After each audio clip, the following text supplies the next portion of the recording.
The sum on the page was wrong, and Honor Prentice said so before the Duke of Rossmere had so much as glanced her way. She would remember long afterward the particular quality of the silence that followed, the silence of a room that has heard a rule broken and is waiting to see what the breaking costs. She did not know yet what it would cost her. Had she known, she would have spoken all the same. The estate office at Rossmere Hall was crowded that Michaelmas quarter morning with tenants come to see their rents reconciled, their tallies read aloud and squared. The old ritual by which the land proved it had not cheated the men who worked it. Mr. Selwyn Vane stood at the long table with the ledger open before him, reading figures in a voice as smooth as poured cream, and the Duke sat listening with the stillness of a man who had learned, early and thoroughly, that a duke's boredom is a tenant's terror, and so had trained his face never to show it. Honor sat at the room's edge, where companions and dependents were meant to sit, being seen and not consulted. She had been in the household 11 days, secretary and companion to the Duke's aunt, and she had learned already that a poor woman's safety lay in occupying as little of a room as possible. She occupied all of it in the next 4 seconds. "Forgive me," she said, to no one who had given her leave to speak, "but the Coalfield pit tally is short by £40 against last quarter's yield, and the shortfall wants explaining before it is signed." A woman near the door drew in her breath, the way one does at a dropped plate.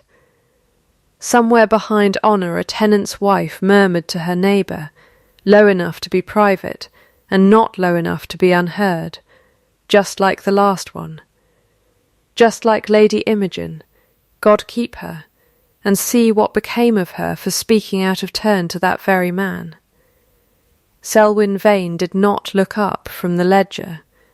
His pen paused, exact as a held breath, and then continued, as if she had commented on the weather. The Duke looked up. He was a large man, built for labour rather than drawing rooms, with a stillness about him that tenants read as coldness and servants read, more accurately, as a man perpetually bracing for bad news. He had not raised his voice in 11 days that Honor had heard. She understood, watching him now, that he had never needed to. He looked at her for the length of 3 heartbeats.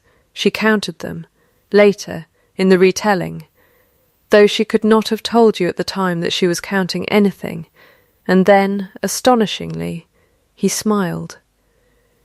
It was not a large smile.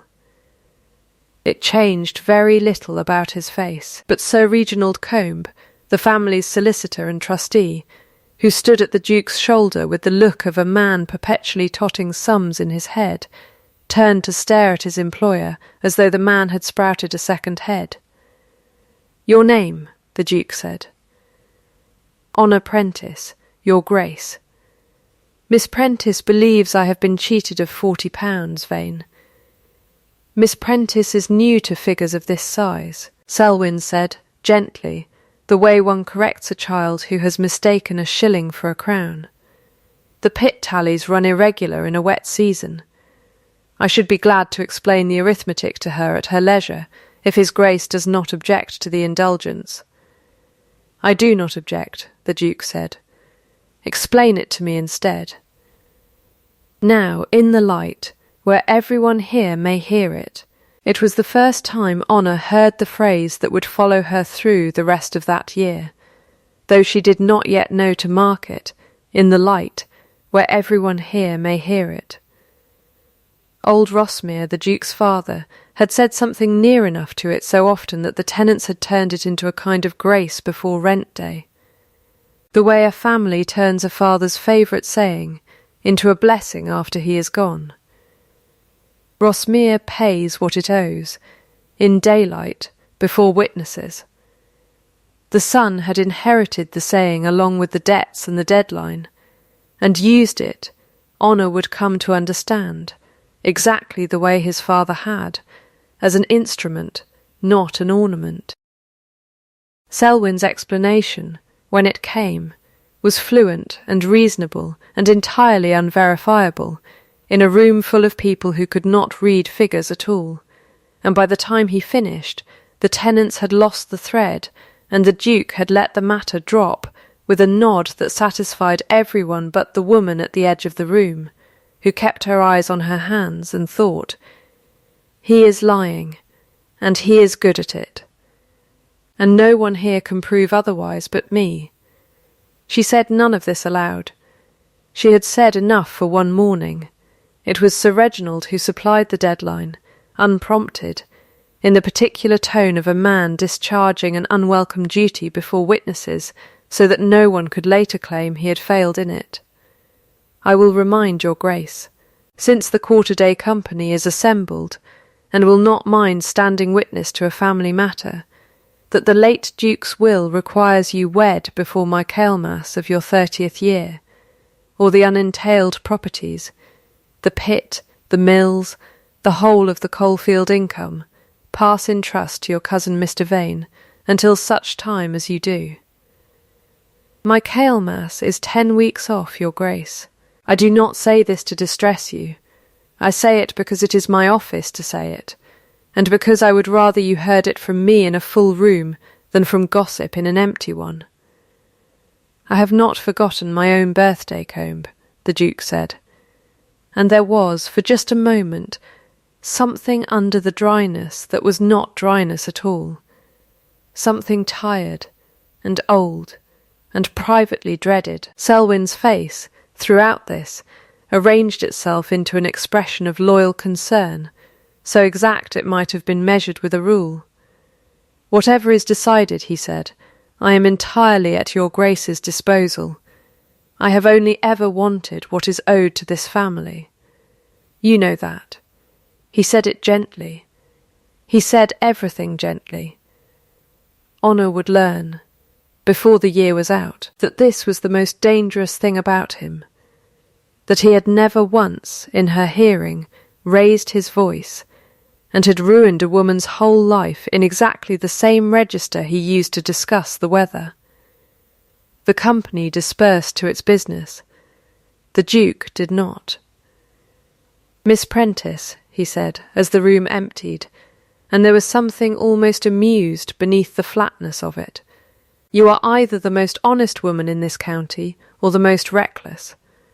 I confess I have not yet decided which, and I find I am in no hurry to.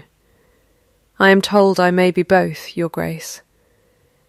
"So was the last one," said a tenant's wife, not quite out of earshot, and was hushed by her husband, and the Duke's face, for one unguarded second, went the colour and stillness of a shuttered window, grief wearing the shape of composure, so briefly that Honour might have imagined it, except that she did not imagine things. It was, she would decide later, the first true thing she learned about him, that somewhere behind that stillness was a wound nobody in the room was permitted to name. He did not explain it.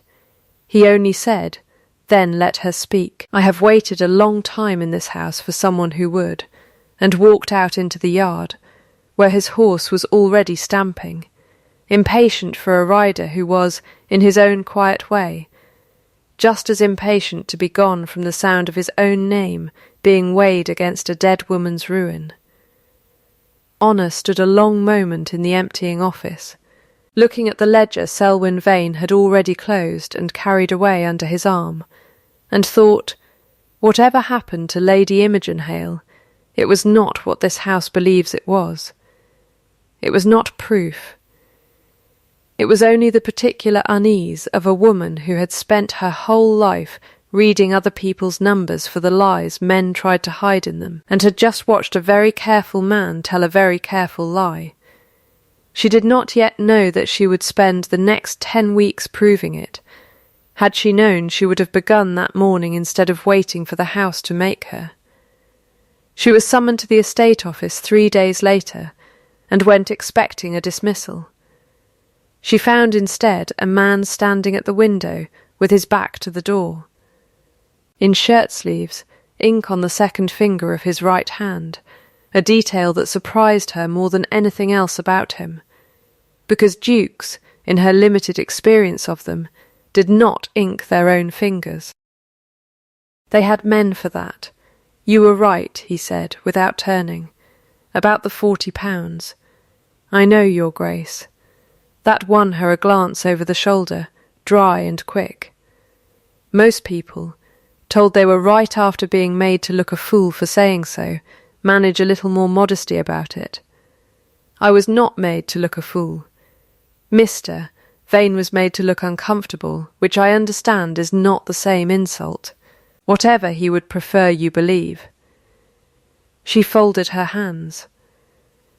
I did not come to Rosmere to be modest, Your Grace. I came because Lady Otterline required a companion who could read a ledger as well as a letter, and because I needed the post rather badly, and neither of those facts leaves much room for false humility.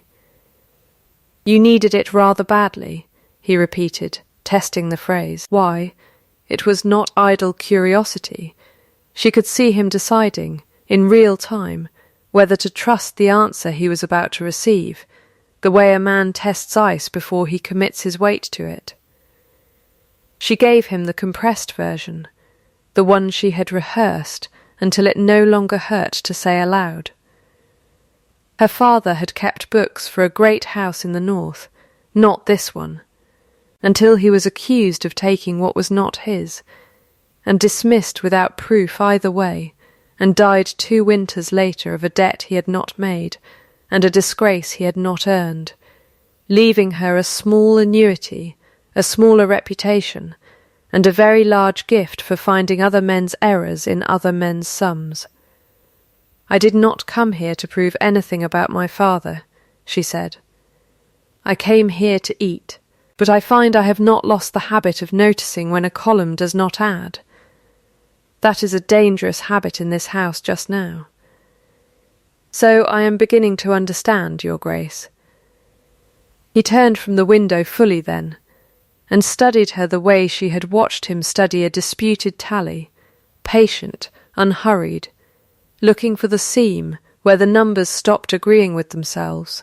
I am going to make you an offer, Miss Prentice, and I would rather you heard the terms before you heard any warmth in them, because I do not intend there to be warmth in them. My cousin manages more of this estate's business than one man ought to manage alone, and has done since my father died, and I find myself increasingly wishing for a second pair of eyes on his figures that are not his own. You have those eyes. I will pay you as an assistant to the estate accounts, in addition to whatever Lady Otterline pays you for her correspondence, and I will expect you to tell me the truth about what you find, whether or not it is convenient. That is the whole of the bargain. I am not offering you my confidence, because I do not yet know you well enough to have any to spare, and I am certainly not offering you anything softer than wages. Do you accept it on those terms? Gladly, Your Grace. I have never yet found a bargain improved by pretending it was a kindness. That, unexpectedly, produced something close to a laugh, not the thing itself, but its foundation, the intake of breath a laugh takes before it decides whether to arrive. He did not let it arrive. But Honour, who made her living noticing what other people tried to hide, noticed it and filed it away the way she filed away every other number that did not yet add. Lady Otterline will tell you I am difficult to work for, he said instead. Lady Otterline.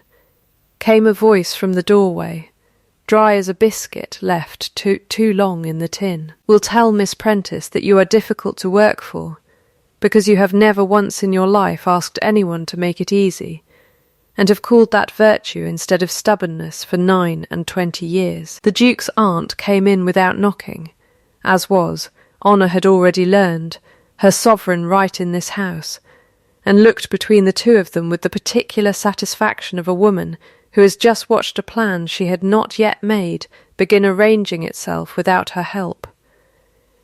I see you have already frightened him, Miss Prentice. Good. He has needed frightening for some time. Everyone in this house is entirely too careful of his feelings, myself excepted, and look what carefulness has brought him. A cousin who smiles like a man selling you your own horse back at twice the price. Aunt, I will say what I like in my own nephew's office, Alaric, or I will say it in the churchyard instead, where you cannot stop me, and neither can he. She settled into the window seat with the air of a woman who intended to stay for some time. Sit down, Miss Prentice.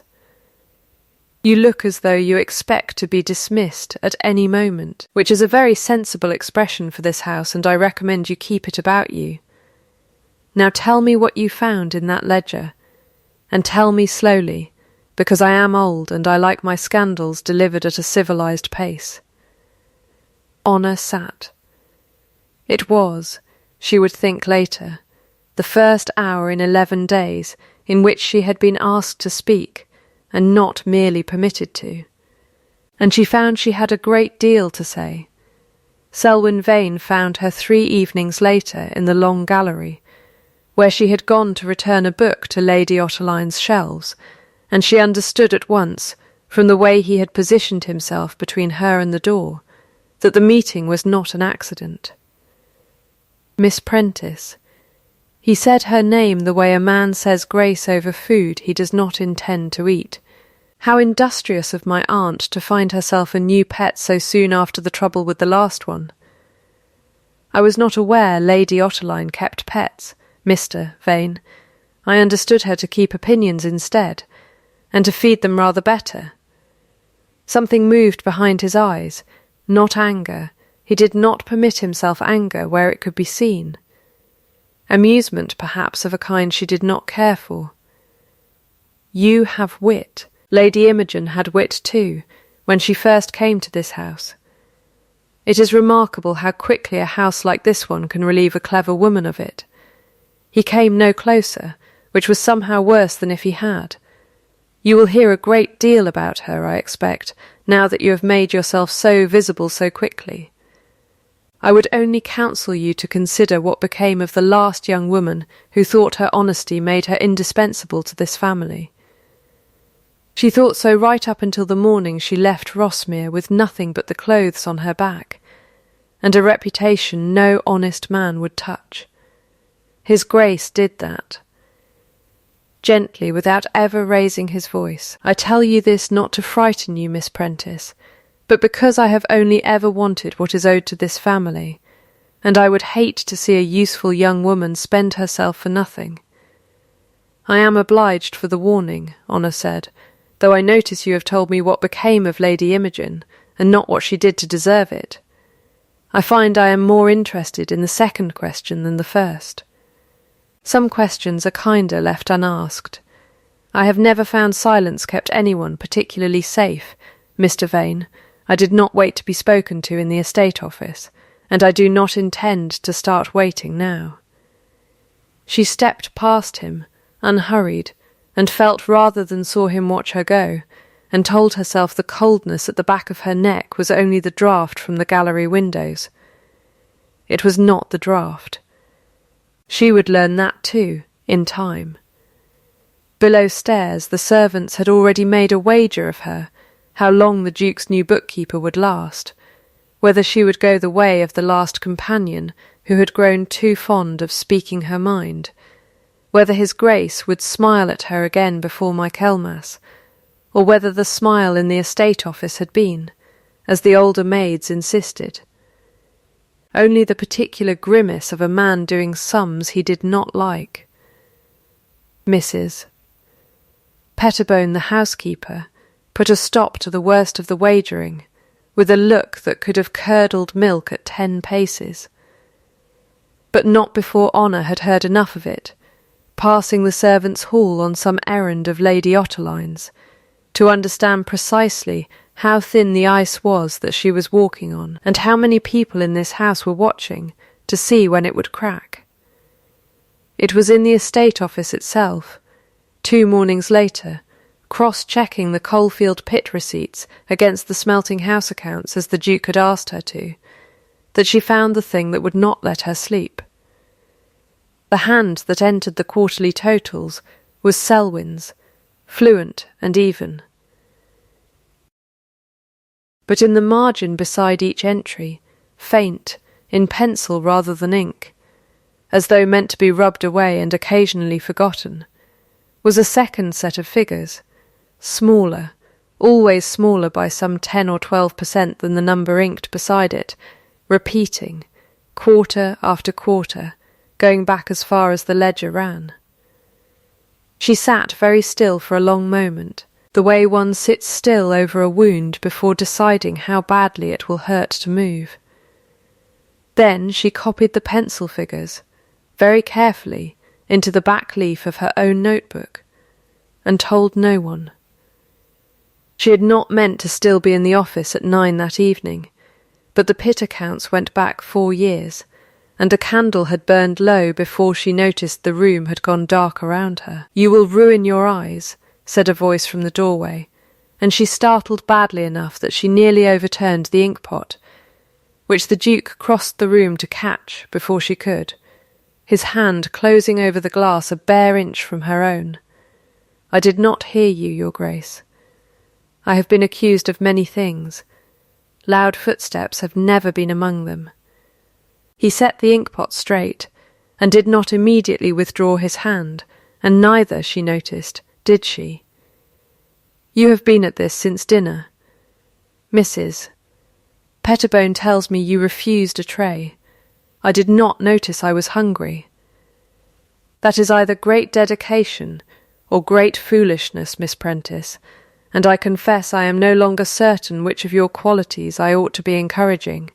He drew a second chair to the table, uninvited, and sat, and reached for the pit ledger himself, turning pages with the particular ease of a man who had once known these figures by heart, and had, for reasons she was beginning to guess at, stopped trusting himself to check them. "Show me what has kept you from your dinner." She hesitated, one beat, no more, and then showed him the pencil column, quarter after quarter, the small grey figures shadowing the larger black ones like a guilty conscience. He was quiet a long time, turning pages with 2 fingers, and the candle guttered and steadied, and outside the window a wren that nested in the ivy below the sill let out one late, unseasonable burst of song before falling silent for the night. "My father used to say," he said at last, "that a house that will not let its accounts see daylight is a house already rotting, whatever its roof looks like from the lane." He closed the ledger. "I do not think you have shown me a clerical error, Miss Prentice. No, Your Grace. I do not think I have either." "Then why?" he said, and there was something almost gentle in the bluntness of it. The bluntness of a man who has decided honesty is the only courtesy he has left to offer. "Have you not yet told me what you believe it means? Because I am not yet certain, and I would rather bring you a proof than a suspicion." And because she stopped and found the rest of the sentence harder to give away than she had expected. "Because there is a thing about my father, and about this house, that I am not ready to lay before you yet. I will. I only ask you not to make me do it before I have the whole of it in my hand, instead of half." He looked at her for a moment, with an expression she could not entirely read. Not suspicion, she thought. Though it had suspicion's shape, something closer to recognition, the look of a man who has just heard, in someone else's mouth, a promise he has made and broken to himself 100 times. "I will hold you to that," he said, "not because I doubt you, because I have learned, rather expensively, what it costs a house to let a secret ripen too long before it is picked." He might have said more. She would wonder, afterward, how much more, and whether it would have changed anything that came between that night and the one that finally broke everything open. But a horse's hoofs sounded on the gravel below, urgent enough to carry through the glass, and a moment later a fist struck the front door hard enough to be heard 2 rooms away. And whatever the Duke of Rossmere had been about to confess to his aunt's new companion by candlelight went, unspoken, into the dark with the messenger who had come, at that unlikely hour, with word from the coalfield pit that the deep gallery had flooded and 2 men were trapped below the waterline. The 2 men were brought up alive by morning, cold and shaking and cursing the shoring timbers that had given way, and the Duke rode out before dawn and did not return until the following evening, grey with exhaustion and coal dust both, and Honour did not have the heart, seeing him like that, to trouble him with pencil figures in a margin. It was Selwyn who came to her instead, 3 days later, smiling his careful smile, with an offer of his own. "I understand you have been troubling yourself over the pit accounts," he said, in the small parlour Lady Otterline had lent her for correspondence, and set upon the desk between them a folded paper she did not need to open to recognise as money. "His Grace works too hard to be troubled further by a discrepancy that is, I promise you, nothing more than the ordinary untidiness of a mine that changes hands of management every season. I have looked into it myself. I would not want you to waste your evenings, and your eyes, chasing a shadow. And I would certainly not want you to distress a man who has quite enough weighing on him this autumn, without a new clerk deciding his own cousin cannot be trusted with a column of figures." He tapped the folded paper. "There is a position in Bath, with a very respectable family, that would suit a young woman of your abilities a great deal better than this house does just now. Better wages, better company, and none of the unpleasantness that seems to follow a plain-spoken woman in a house like this one. I have already written the introduction. All that remains is your name on it, and a quiet word to Lady Otterline that you have found a more suitable place. You are offering me money to leave, Mr. Vane. I am offering you sense, Miss Prentice, which I had understood you to value rather highly." She looked at the paper a long moment, at what it would mean, the debts it would settle, the safety it promised, the plain fact that she had spent every day of her adult life being poor, and knew exactly what this sum would buy her, and then she pushed it back across the desk with 2 fingers. The way one returns something one does not wish to have touched one's skin. I have found sense a great deal easier to value, Mr. Vane, when it has not been offered to me by the man whose figures I was asked to check. She rose. "You may tell his Grace, if you like, that I refused a bribe today. I expect you will not. I expect, instead, that you will tell him I have grown troublesome, and difficult, and unsuited to the house, and I expect you will be gentle about it, because you are always gentle when you are doing the most damage. But I will not be bought quiet, Mr. Vane, and I would be obliged if you did not offer again." He did not raise his voice. He never did. But something in his face went very still and very cold, the way water goes just before it takes an ice's shape, and he gathered his paper and his hat, and left her with nothing but the small, precise click of the door, and the certainty, cold in her own chest, that she had just made an enemy who did not need to shout to be dangerous. The dismissal, when it came, did not come from Selwyn at all, and that was the cruellest part of it. It came in a letter Selwyn had shown the Duke, shown, not given, careful never to let the paper leave his own hand, purporting to be in her father's writing, an old account-book page from Thomas Prentice's last months of service in the north, in which sums had been altered, entries doubled, a pattern of small thefts dressed up as clerical accident. Beside it, a second document, newer, in a hand Selwyn swore was hers, requesting funds from a solicitor in terms that looked, to an unpractised eye, uncomfortably like extortion. "I do not say your father was guilty," Selwyn told the Duke gently, in the estate office, with Honor summoned to stand and hear it. "I say only that the daughter of a man once accused of exactly this crime has spent a great deal of energy these last weeks making herself indispensable to this family's private accounts, at precisely the season when this family's private accounts stand to be worth a very great deal to whoever controls them after Michaelmas. I do not enjoy saying it. I have only ever wanted what is owed to this family, and what is owed to it, I think, is caution." The Duke did not shout either. That was the thing Honor would remember longest, that the two men who had between them the most power to ruin her had never once, in her hearing, needed to raise their voices to do it. He only looked at her, across the width of the room that had felt, 3 nights before, almost like the beginning of something, and asked, in a voice gone entirely flat, "Is the second letter your hand, Miss Prentice?" "No, Your Grace. Can you prove that?" She could not. Not yet. Not with anything that would outweigh a cousin's careful reasonableness against a companion's plain denial. Not in a room where one man's word had 30 years of trust behind it, and hers had 11 weeks.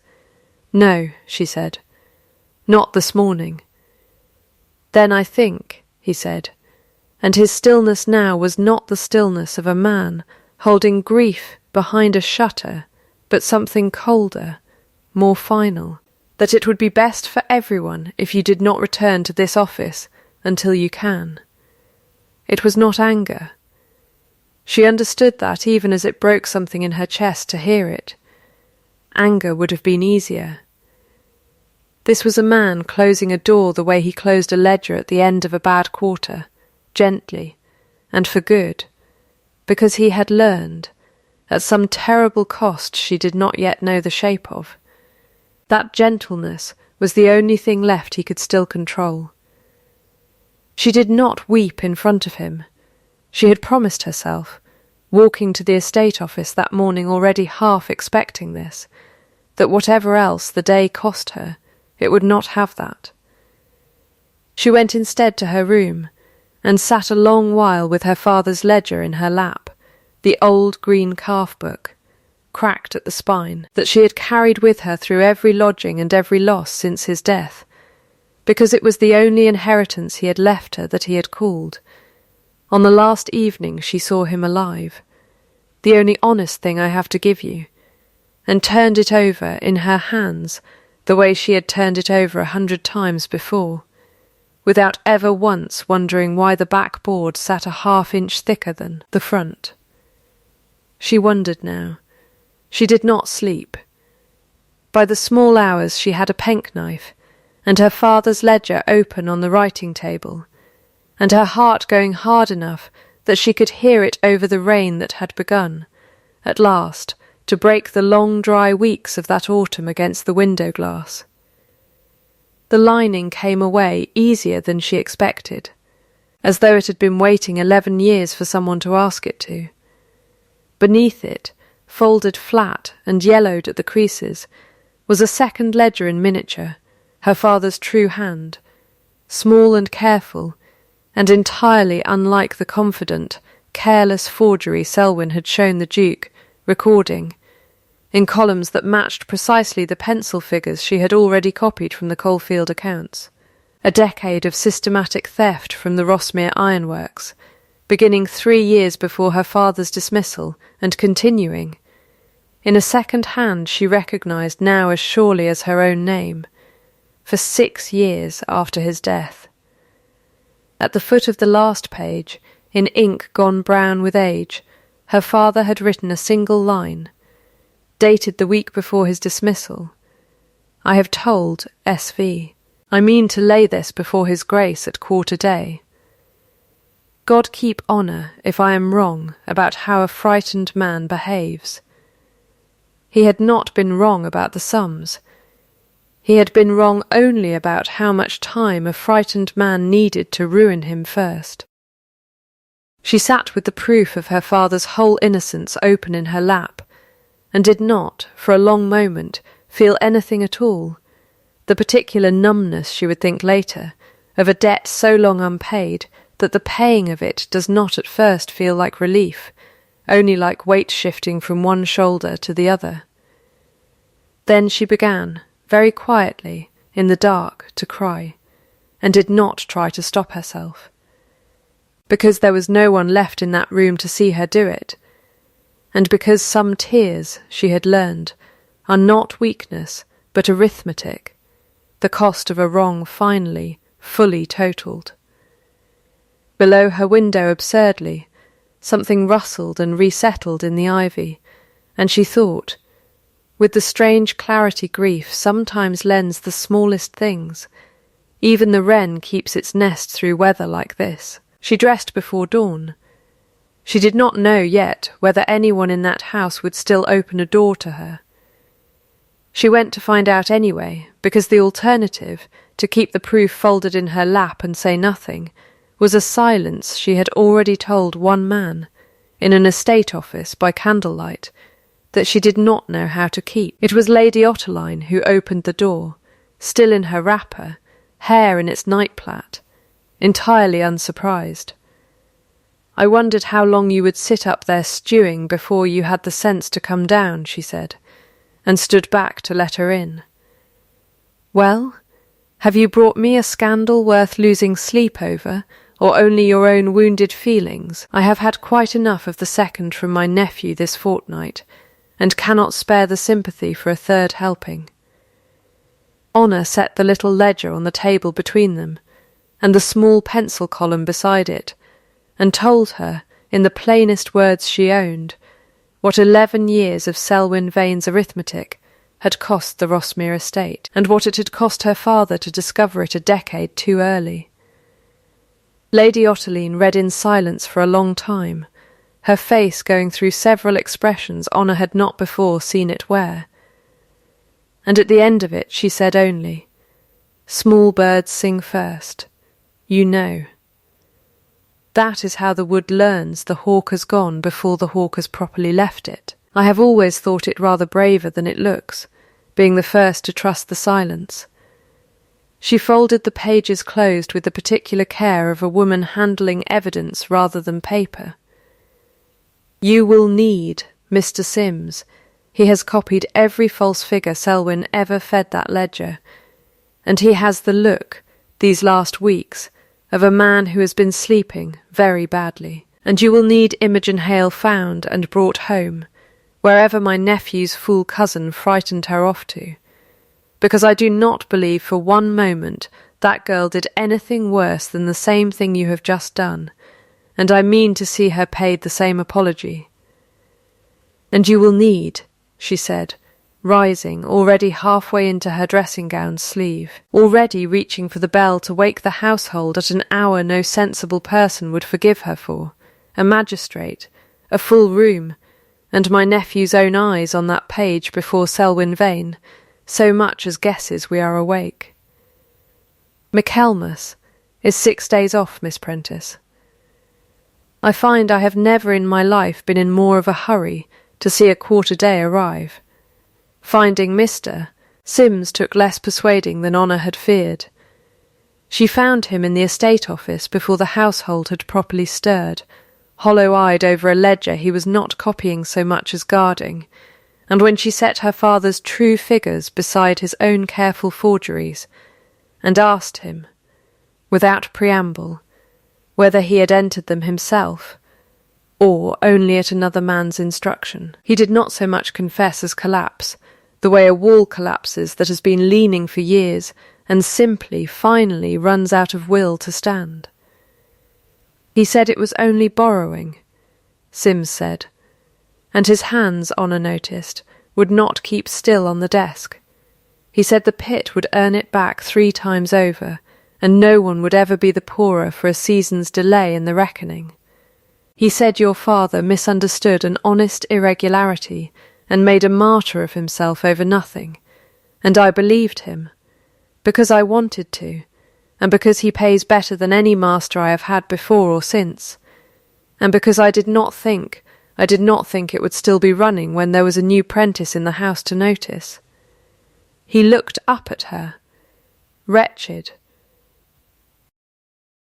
I have the instructions in his own hand, Miss Prentice, going back years. I kept them. I do not entirely know why I kept them, except that some part of me always knew I would need them to prove I was told, rather than that I chose. Finding Lady Imogen Hale took Lady Otterline exactly 1 letter and 2 days, for she had never gone further than a cousin's cottage on the coast. Waiting 11 years for someone in that house to ask her the question no one had thought, at the time, to ask, not what did you do, but what were you protecting, and from whom?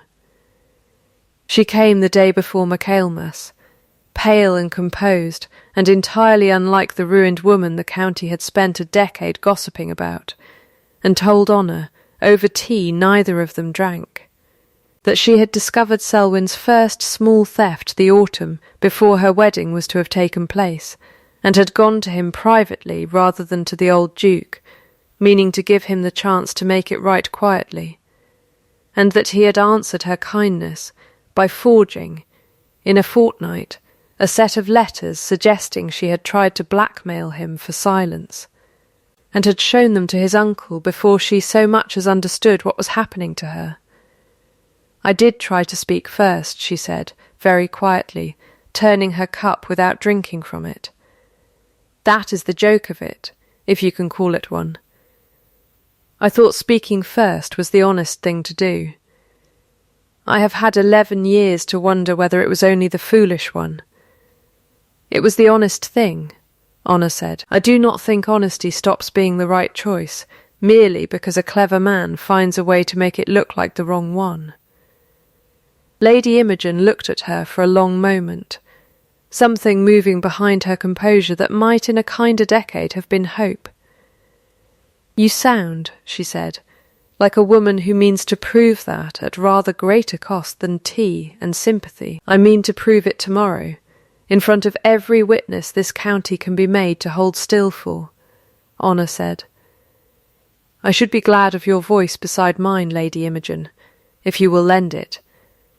I think between the two of us we have a rather complete account of what Mr. Vane's arithmetic has cost this family, and I do not intend to let him explain it away a second time. Michaelmas morning came in hard and bright after the storm, the kind of scoured, rinsed light that makes a landscape look freshly made, and the estate office at Rossmere Hall filled, by 10 o'clock, with more witnesses than it had held in a generation.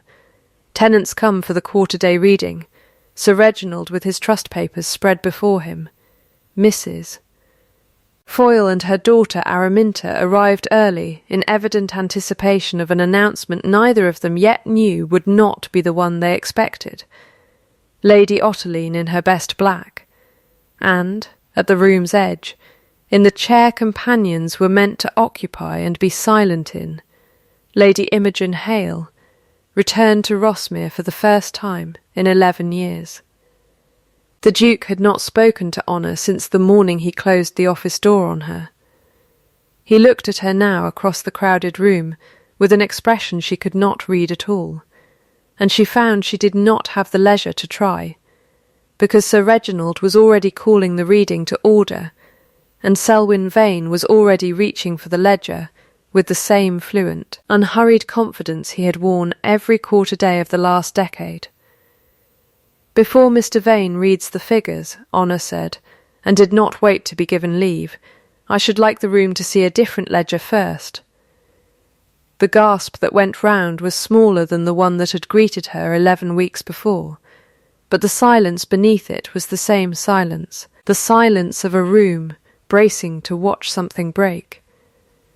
She set her father's true book on the table, open to the last page, and beside it Simms's copied instructions in Selwyn's own hand, and beside that the pencil column from the mine accounts that matched, figure for figure, the decade her father had died trying to expose. My father was Thomas Prentice, who kept the books of this estate before I was born, and was dismissed under suspicion of the very theft his own hand recorded, in this book, the week before he was silenced, she said. He hid the truth in the binding, because he did not trust it would survive in the open.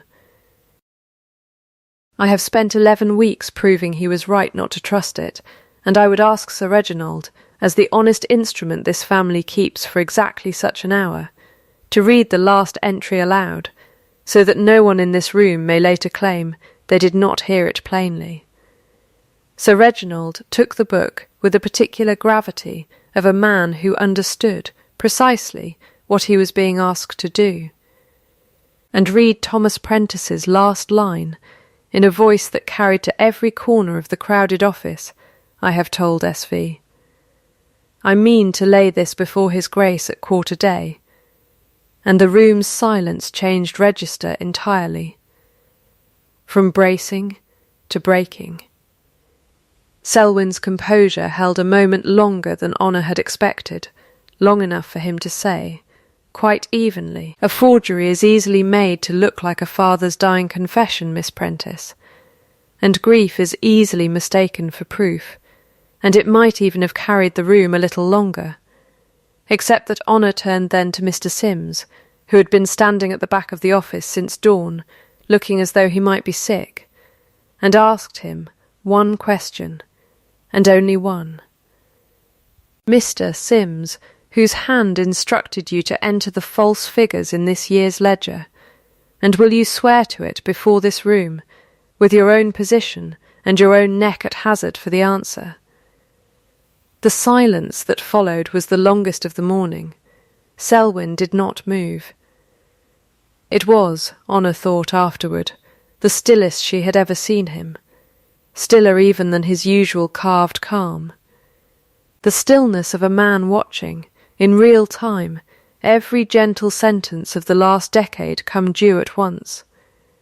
"His," Sims said, and his voice broke on the single syllable.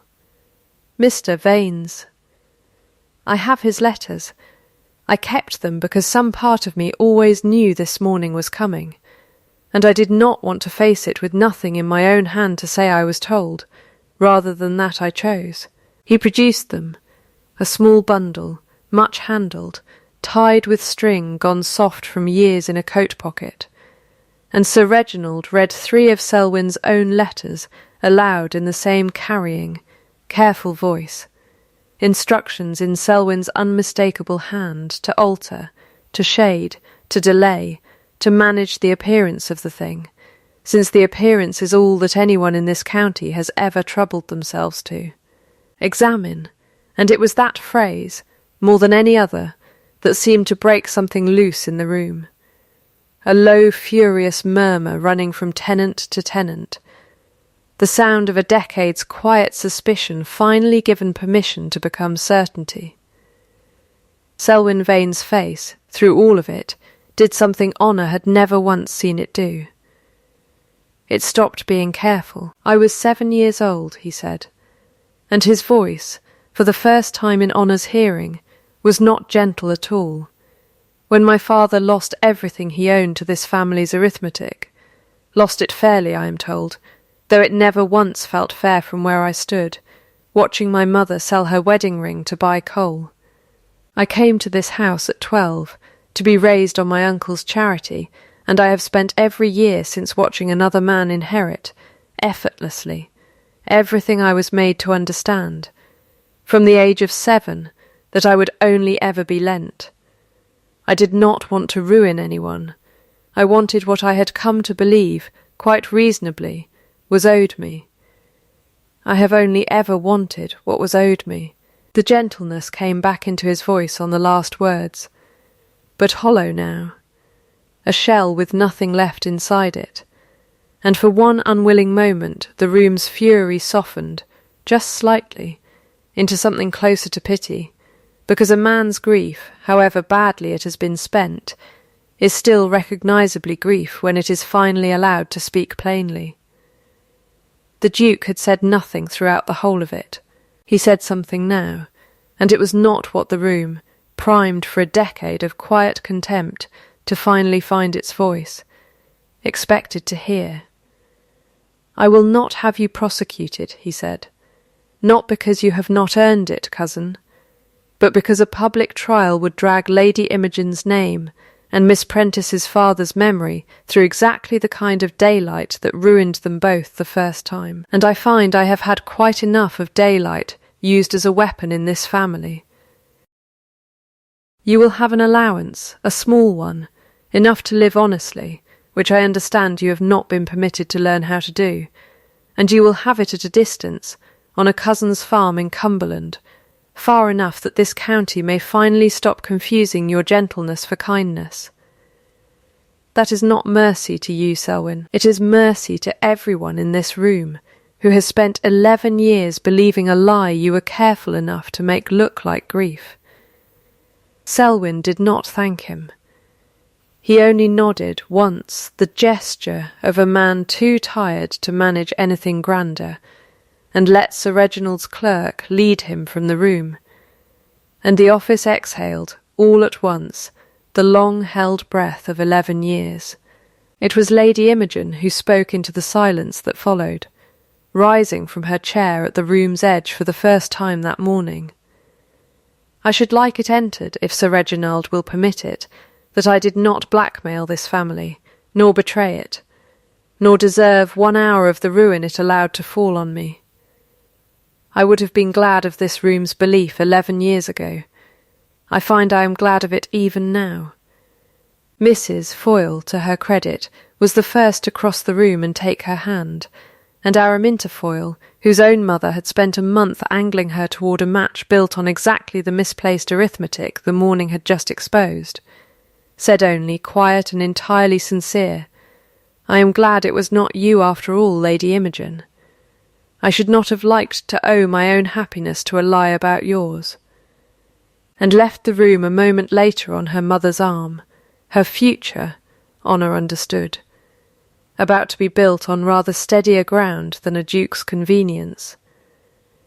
The Duke found Honour in the empty office an hour later.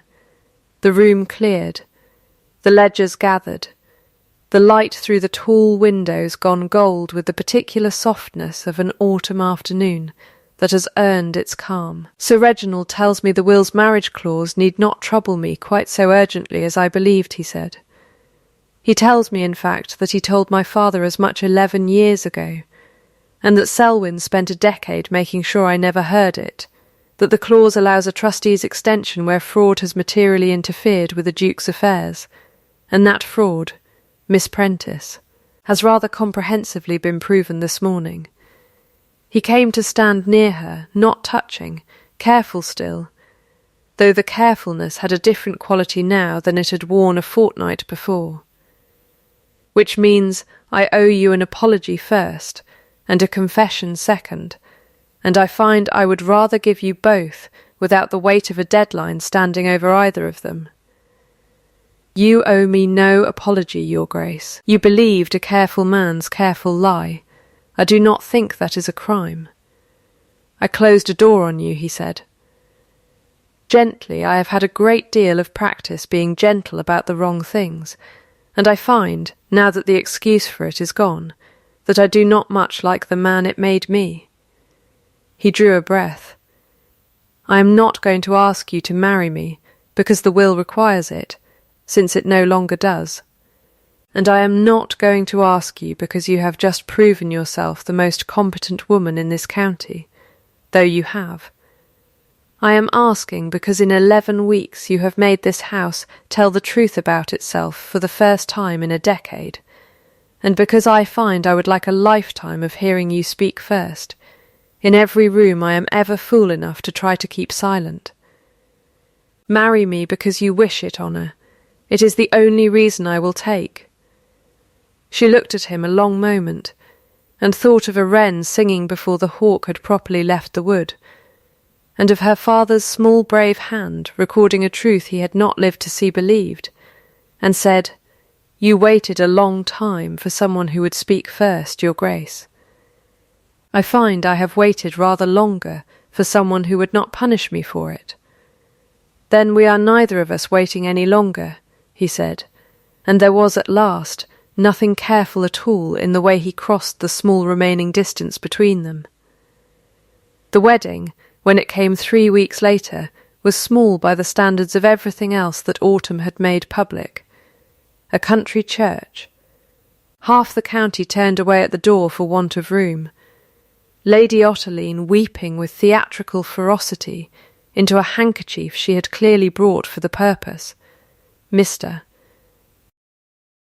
Sims, restored to honest employment and evident astonishment at his own good fortune, sobbing so unrestrainedly at the register that the vicar had to ask him twice to sign his name as witness. Lady Imogen stood among the guests in a gown, the colour of first daylight, and left the following spring, by her own choosing, for a quiet second engagement to a widowed clergyman 2 counties distant, who had never once needed to be told she was innocent of anything, because he had never once believed the lie in the first place. A year later, almost to the week, the estate office at Rossmere Hall filled again for the Michaelmas reading, and a new companion, young, plain, terrified of her own voice, caught an error in the smelting accounts and sat on it, silent, for the length of 3 tenants' turns, until Honour, Duchess of Rossmere now, seated where a companion once sat and had never once stopped noticing what. Companion's notice, leaned toward her and said, quietly, "You may say it, you know. Small birds sing first. That is how the rest of us learn the hawk has gone." The girl said it, trembling, and was right, and the Duke of Rossmere, who had inked his own fingers checking figures every quarter day since the one that changed his house, looked up at his wife across the crowded room, and smiled the same smile he had given her 11 weeks into knowing her, and outside the tall office window, in the ivy that had somehow, through every storm that year, kept its nest, a wren sang once, unseasonable and entirely unbothered, exactly as it had the first night he ever let her stay past dark. If this story warmed you, the small brave arithmetic of a woman who would not stay quiet to keep herself safe, and the man who learned at last that love is not a thing you protect someone from the truth to keep, then stay a while longer by the fire. The kettle's on, the chair beside me is still empty, and I would love to know which line stayed with you longest, the wren, the ledger, or the moment he finally smiled back. If you'd like a place kept warm for the next one, consider staying close and subscribing before you go. Sleep well tonight, and be brave enough, tomorrow, to speak first when it matters. Silence has never yet kept anyone as safe as they hoped it would.